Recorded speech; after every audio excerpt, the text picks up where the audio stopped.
আমি বলতে পারি আমি ধন্য।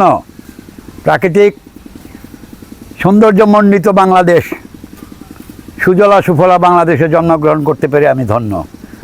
আরও বেশি ধন্য সেই বাংলাদেশেরই সীমান্তবর্তী উপজেলা, প্রাকৃতিক নৈসর্গমণ্ডিত কলমাকান্দার লেঙ্গুরা ফুলবাড়িতে আজকে নিরিবিলি সীমান্তের জন্ম দিতে পেরেছি পর্যটনের সেবা করার লক্ষ্যে।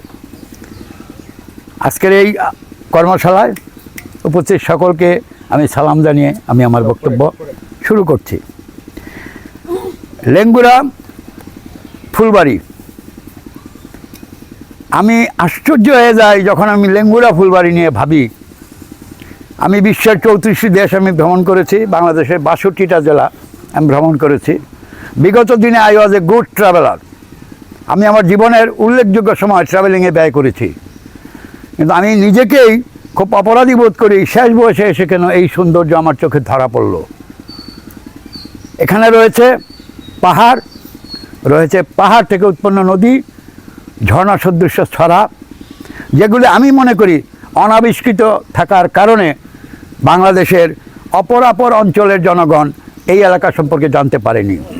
আমরা হয়তোবা বিভিন্ন কাজে ব্যস্ত ছিলাম অতীতে, হয়তোবা এদিকে আমরা নজর দিতে পারিনি।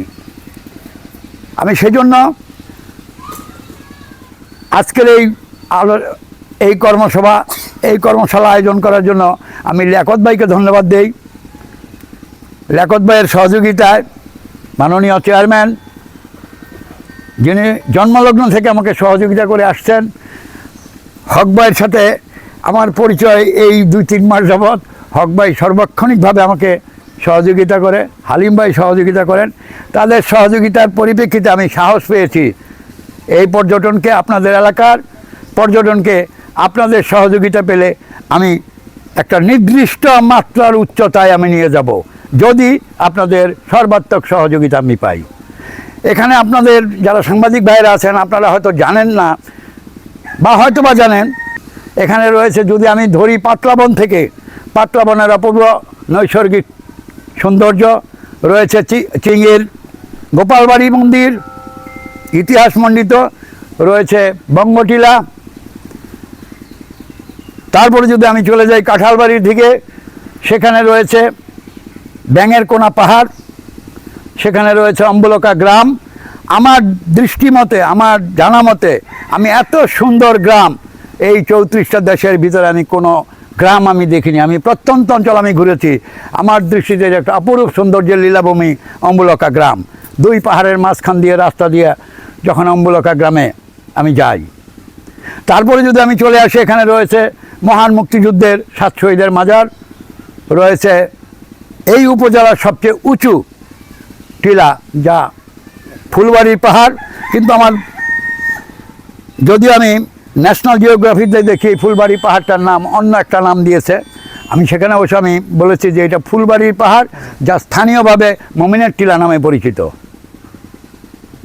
এই পাহাড়টা যদি সৌন্দর্যমণ্ডিত করা যায়, এই পাহাড়ে যদি কিছু কার্যক্রম করা যায়, আমার মনে হয় আমাদের পর্যটন শিল্পকে আমরা সেই কাঙ্ক্ষিত লক্ষ্যে আমরা নিয়ে যেতে পারবো। আমি কৃতজ্ঞতার সাথে স্মরণ রাখছি বিগত বিশ্ব পর্যটন দিবসের যখন এখানে আলোচনা সভা হয়েছিল, মাননীয় চেয়ারম্যানের উদ্যোগে, টিএনও মহোদয়ের বদান্যতায় ওনারা পর্যটকদের থাকার ব্যবস্থা ওনারা করে দিয়েছেন। আমি এটার কেয়ারটেকার মাত্র, এর বেশি কিছু না। আমি দেখাশোনা করি, আমি চেষ্টা করি শালীনতার ভিতর দিয়ে ভদ্র পর্যটকবৃন্দ যাতে স্বাচ্ছন্দ্যে এখানে রাত্রি যাপন করতে পারে, আমি সেই চেষ্টায় তৎপর থাকি। তারপরে যদি আপনি ধরেন এই গণেশ্বরী নদীর ছড়া, আমি যদি কাউবাড়ি কালাপানির দিকে দৃষ্টি দেই, সেখানে কাউবাড়ির যে নদী, যেই ছড়া, বানহালি পাহাড়, কালাপানি পাহাড়, আনারসের বাগান আসলেই দৃষ্টিনন্দিত। আমি উপজেলা প্রশাসনের সাথে আমি আলাপ করেছি, যদিও চেয়ারম্যান ভাই জানেন আমি মাঝে মাঝে ওখানে যাই, ওনাদেরকে বিরক্ত করে গিয়ে ওনারা কথা দেয় যে এখানে নাইট ক্যাম্পেইনের ব্যবস্থা করার জন্য।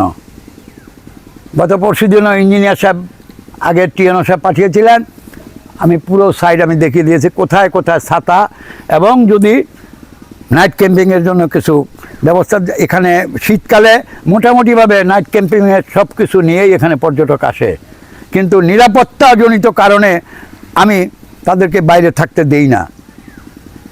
যেহেতু চেয়ারম্যান মহোদয়, সভাপতি মহোদয়, স্থানীয় নেতৃবৃন্দ, সাংবাদিকবৃন্দ আমাকে অভয় দিয়েছেন, আমি এখন থেকে হয়তো বলবো যে নাইট ক্যাম্পিং এখানে সম্ভব, প্রোভাইডেড আমি আপনাদেরকে এর আগেই আপনাদের অনুমতি নিয়ে নেব যে একটা নাইট ক্যাম্প কি করা যায় কিনা পাহাড়ের উপরে। যদি আপনারা অনুমতি দেন তাহলে আমি ওদেরকে সিগন্যাল দেবো যে আপনারা আসেন। আমার কাছে প্রচুর চাহিদা আছে নাইট ক্যাম্পিং করার জন্য, তারা রাত্রে পাহাড়ে থাকবে। এটা একটা জেনজি যুগের যেই প্রজন্ম, সেই প্রজন্ম অ্যাডভেঞ্চার খুঁজে, তাদেরকে যদি অ্যাডভেঞ্চারের সুযোগ দিতে পারি, আমার মনে হয় এই ফুলবাড়ি লেঙ্গুরা অন্য নামে পরিচিত হবে, হয়তোবা লেঙ্গুরা পর্যটন নগরী হিসাবেও পরিচিতি লাভ করতে পারে।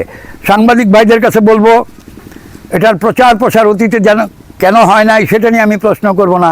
সোশ্যাল মিডিয়াতে, নিউজ প্রিন্টে, পত্রিকায় আপনারা একটু সোচ্চার হন।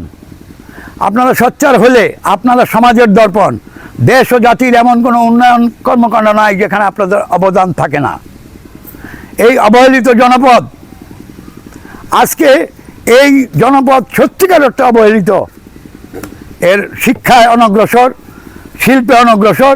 যদি আপনারা একটু সাপোর্ট দেন, আমার দৃঢ় বিশ্বাস এখানে পর্যটন শিল্প গড়ে উঠবে। যেহেতু সেন্ট মার্টিনে এখন নিষিদ্ধ ঘোষণা করা হয়েছে, সাজেক ভ্যালির অর্ধেকটাতে নিষিদ্ধ ঘোষণা করেছে, সুতরাং আমি মনে করি আমাদের এখন সুবর্ণ সুযোগ এই স্থানটাকে উঠানোর জন্য। ইতিমধ্যে চন্দ্রডিঙা রাখা হয়েছে, সুতরাং আমি মনে করি লেঙ্গুরা, ফুলবাড়ি এই অঞ্চলটাই হবে পর্যটকদের তীর্থভূমি।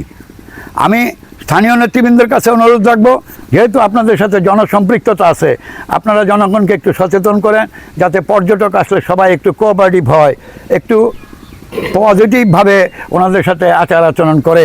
আমি জানি লেঙ্গুরার এলাকার লোকজন অনেক ভদ্র, অনেক সচেতন, তারপরেও হয়তো একটা পর্যটক যখন আসে তারা একটু ফ্রিলি মুভ করতে চায়, সেখানে আমরা যাতে উত্তেজিত না হই, আমরা যাতে তাদের প্রতি কোনো কটূক্তি না করি। আপনারা যদি এই সহযোগিতা দেন, গতকালকে এখানে নারায়ণগঞ্জ থেকে বাইক চালিয়ে 6 জনে এখানে রাত্রি যাপন করে আজকে তারা এখনও মাঠে আছে, সন্ধ্যায় ফিরবে, এখনও তারা মাঠে আছে, সকালে নাস্তা করে চলে গেছে।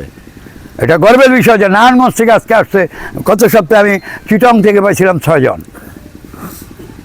এখানে চাহিদা আছে, চাহিদা হয়তো আমরা ধরে রাখতে পারি না।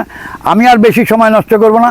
সর্বশেষে আমার পথ চলায়, আমি একজন ক্ষুদ্র মানুষ, বয়স হয়ে গেছে, আপনাদের তুলনায় এখন আমি ক্ষুদ্র। আমার চলার পথে যদি কোনো ভুল ত্রুটি হয়ে থাকে কারোর সাথে, ক্ষমা সুন্দর দৃষ্টিতে দেখে আসুন সম্মিলিতভাবে আমরা এই ফুলবাড়ি লেঙ্গুরা পর্যটন শিল্পকে এগিয়ে নেওয়ার জন্য একত্রে একযোগে কাজ করি। আপনাদের সহযোগিতায় আমরা এগিয়ে যাব, ফুলবাড়ি এগিয়ে যাবে, লেঙ্গুরা এগিয়ে যাবে। ধন্যবাদ সকলকে। খোদা হাফেজ।